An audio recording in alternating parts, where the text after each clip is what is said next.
नमस्कार दोस्तों, स्वागत है हमारे यूट्यूब चैनल एग्ज़ाम सिटी में। बात करेंगे यूपी SSC एनएम 9212 में 7189 की नियुक्ति पत्र वितरण कार्यक्रम के कैंसिल को लेकर के 277 लोग को बाहर करना है। तो कितने नंबर वाले बाहर हो सकते हैं? बहुत फ़ोन कॉल आने लगे कि हमारा सेफ़ है कि नहीं, हमारा 50 है सेफ़ है कि नहीं, 55 है, 52 है। सभी लोग परेशान हो चुके हैं। सरकार तो बहाना मांग ही रही थी, बहाना ढूंढ ही रही थी, बहाना इसको मिल गया। यही काम यदि ये पहले कर लिए होते तो शायद इतनी दिक्कत नहीं हुई होती और नियुक्ति पत्र मिल जाने के बाद कोई कुछ भी नहीं कर पाता। लेकिन दुर्भाग्य इस भर्ती का, या हम लोगों का कह सकते हैं कि लेट किया गया और एक बार फिर से कैंसिल होना पड़ा। डेट सब कुछ क्लियर करके भी कैंसिल हो गया। तो प्रोविज़नल भी बाहर हो सकते हैं, जनरल, OBC, SC। इसी बात पर चर्चा करेंगे पूरे वीडियो में, क्योंकि 8831 लोगों में से दिया गया है ना, तो 8831 में से बाहर किए जाएंगे। उसमें कुछ प्रोविज़नल भी होंगे, कुछ विजहेल्ड भी होंगे, एक दो, और जो भी होंगे कुछ 7189 में से सेलेक्टेड भी होंगे। तो उसी के बारे में थोड़ा चर्चा करना है, क्योंकि मैसेज और फ़ोन कॉल से परेशान हो चुका हूँ, इसलिए वीडियो बनाने के लिए मजबूर हुआ। मन तो नहीं था बनाने का, लेकिन आप लोगों के चलते बनाना पड़ रहा है। पेपर में भी आ गया है, इसको आप लोग पहले पेपर ही देख लीजिए। तो यहाँ देख सकते हैं, एनएम को नहीं बांटेंगे नियुक्ति पत्र।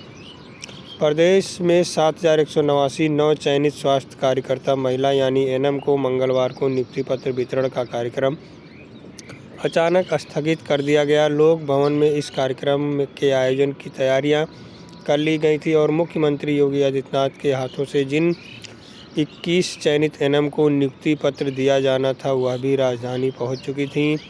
एनएम नियुक्ति को लेकर कुछ अभ्यर्थी सुप्रीम कोर्ट गए थे। इस भर्ती पर फिलहाल स्टे लगाने का आदेश दिया गया है।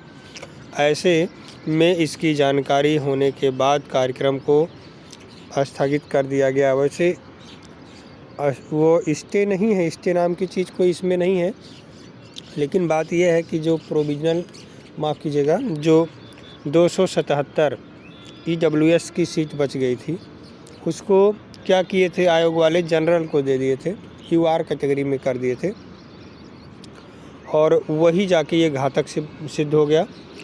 और अब वही पूनम द्विवेदी की जो याचिका थी उसी को लेकर के वो लोग गए हुए थे, और कोर्ट ने कहा कि इसको हटा करके आप कर सकते हैं, यदि इसको शामिल किए हैं तो आप भर्ती को आगे नहीं बढ़ा सकते हैं।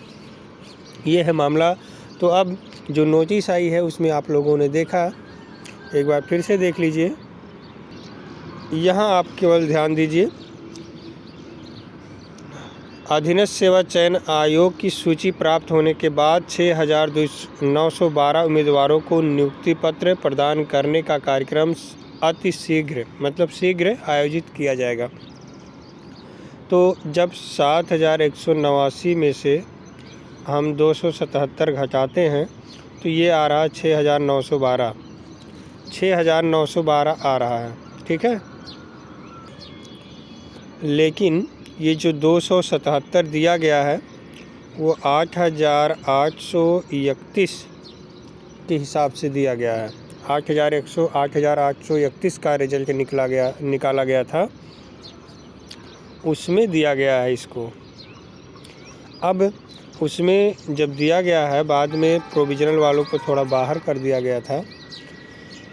तो अब जो 277 लोग हैं उसमें प्रोविज़नल भी रहेंगे ना, इसी में से लिया जाएगा। ये नोटिस में थोड़ा कन्फ्यूजन है, 7189 में से नहीं लिया जाएगा, 8831 में से लिया जाएगा। तो ये नहीं कि फ्रेशर 7189 में से 277 कम होंगे। अब कुछ प्रोविज़नल वाले बाहर होंगे और एक दो हो सकता है विडल्ड वाले भी हों। मतलब जितने होंगे हमें पूरा किसी को भी नहीं मालूम है, वो तो आयोग को मालूम रहेगा, क्योंकि आयोग सारा डाटा अपने पास छिपा के रखा था, किसी को कुछ बताया ही नहीं था कि कितने ये हैं कितने हैं। तो अब कुछ प्रोविजनल भी जाएंगे बाहर, कुछ जनरल भी जाएंगे, कुछ ओबीसी, कुछ एससी। अब आप लोग अभी हड़किएगा मत कि कितने नंबर पे जा सकते हैं, ठीक है। बताने जा रहे हैं आपको कि जैसे जो यूआर कैटेगरी था वो 50 था,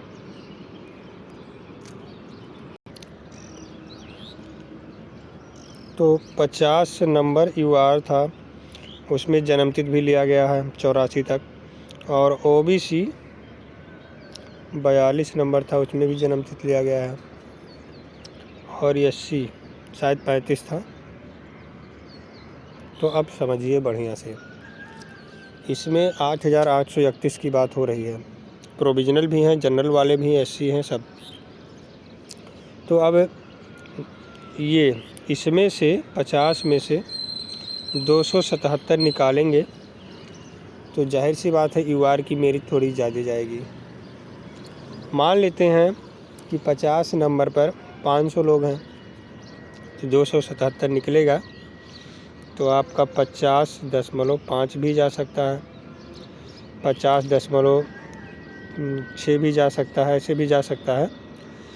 तो इतना आपका मान लीजिए चला गया, क्योंकि 500-600 से कम नहीं होंगे, ऊपर ही होंगे। जितने ऊपर होंगे उतने आपको फ़ायदा मिलेगा। तो ये बात है। अब इतने लोग जब इसमें से निकलेंगे तो यूआर का नंबर थोड़ा, ये यूआर का जो कट ऑफ वो थोड़ा बढ़ जाएगा, जैसे 50.5 हो जाएगा या 6 हो जाएगा। अब बात समझिए, अब इतने लोग बाहर हो गए, जब 5.5 हो जाएगा तो ओबीसी कहाँ जाएंगे? ओबीसी वाले अपने कैटेगरी में आ जाएंगे, ओबीसी वाले अपने कैटेगरी में आ जाएंगे। ओबीसी वाले जिनका यूआर में सिलेक्शन हुआ था वो अपने कैटेगरी में आ जाएंगे। तो जब अपने कैटेगरी में आएंगे तो जिनका सिलेक्शन ओबीसी में नीचे हुआ है 42 के आसपास, उनको बाहर होना पड़ेगा। अब वही बात है एससी कैटेगरी में, जिनका 50 से ऊपर था वो यूआर में थे। जब थोड़ा सा कट ऑफ ज़्यादा होगा तो एससी कैटेगरी के लोग अपने कैटेगरी में आ जाएंगे।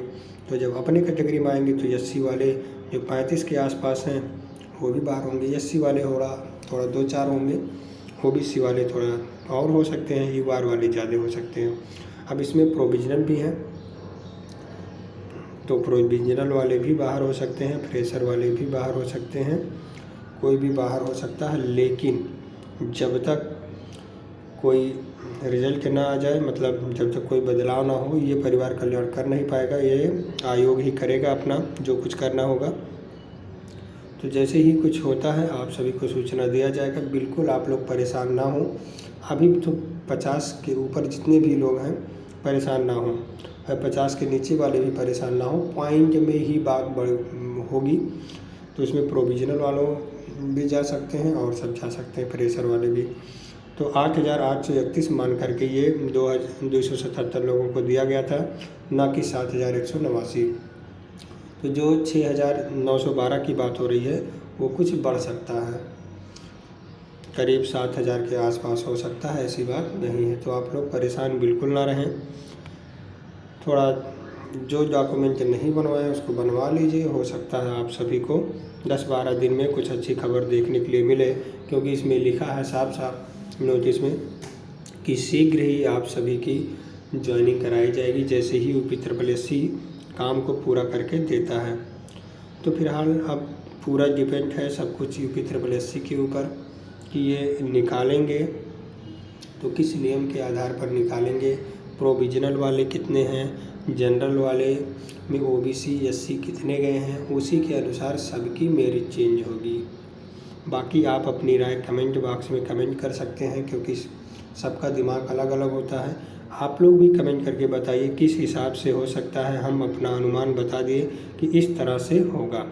बाकी बहुत ज़्यादा अच्छे पढ़े लिखे लोग हैं, तो आप लोग भी समझदार हैं, कमेंट करके ज़रूर अपनी राय दीजिए कि किस तरह से हो सकता है। बाकी जानकारी लेने का प्रयास किया जाएगा कि कैसे क्या है इसमें, और कुछ अभी तो बहुत टेंशन में है सभी लोग, वैसे ही नर्वस हैं। बाकी अधिक जानकारी के लिए हमारे YouTube चैनल एग्जाम सिटी को सब्सक्राइब कर लीजिए, साथ में बेल आइकन प्रेस कर लीजिए ताकि और कोई वीडियो हमारे द्वारा डाला जाए तो आप सभी को तुरंत नोटिफिकेशन मिल जाए। बहुत बहुत धन्यवाद वीडियो देखने के लिए। बहुत सारे अभ्यर्थी वहां पहुंच चुके थे सीएमओ ऑफिस, लेकिन उनको आप निराशा हाथ लगी, बहुत मन दुखी है, लेकिन क्या कर सकते हैं। जो कुछ होना था वो तो हो ही गया। सरकार यही चाह भी रही थी कि कोई बहाना मिल जाए, और बहाना मिल चुका है। यही 10-15 दिन पहले किए होते, 5 तारीख को, 7 तारीख को, तो फिर कोई दिक्कत ही नहीं था, लेकिन नहीं हो पाया। दुर्भाग्य हमारा, आपका, इस भर्ती का। चलिए ठीक है, धन्यवाद।